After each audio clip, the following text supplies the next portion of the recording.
Welcome back to another video, guys. If this is just your first time here, my name is Tu, and today's subject is clearing 35s and the use of strut spacer. So when you use it correctly, it will benefit you, and I'll show you that later on. So with 35s, when I'm fully tugged, I do rub in the back and in the front just a little bit. And to prevent wheel travel, I'm using washers for my bump stop. What a bump stop does is it limits how far the suspension can travel upward.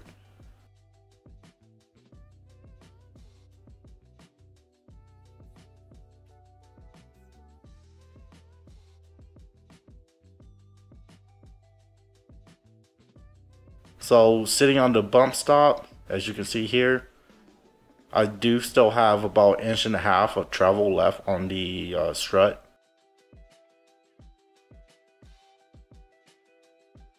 And with the spacer installed on the bump stop, I do clear 35s now without hitting the top of my fender.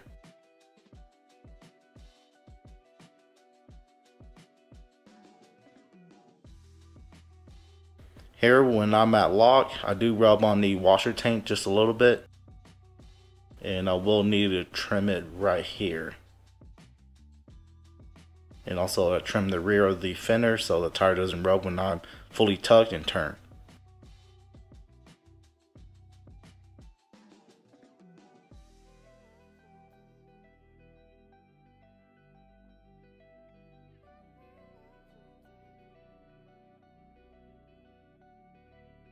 There we go. I'm clearing 35s at full tuck.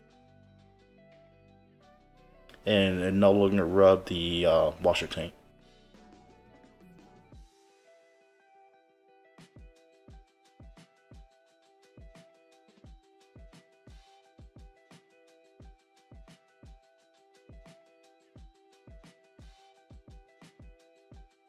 So this is a couple days after installing the lift kit. When I'm at full droop in the rear, it's tugging on the sway bar end link pretty hard. So I disconnected the link and just do a measurement. And this is how I extend my rear link. I already have a 2-inch spacer on it, so I do need 2 more inches. Therefore I cut it and weld 2 more inches of steel to make up the difference.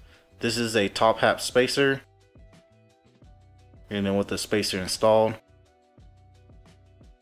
it gives me more travel. As you can see here, it's about 9 3/4 inch, or a little bit more than 9 3/4 inch, compared to the other side. The drive side is not installed yet, and here is about 8 3/4. With the use of top hat spacer, it gave me an extra 1 inch of down travel without the axles binding. The thing about the top hat spacer is that you gotta be cautious when you use it. You should be looking at the measurements and stuff. You want the bump stops to hit before the shock itself bottoms out, and that's how you break a shock. With me extending the rear link, it stops the sway bar from binding when I'm at full flex in the rear.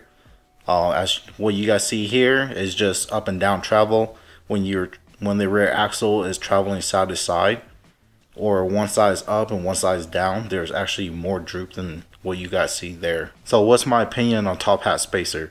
When used correctly, they will help you, give you more travel, but that's if you use it correctly. So why did I choose to use the top hat spacer in this situation?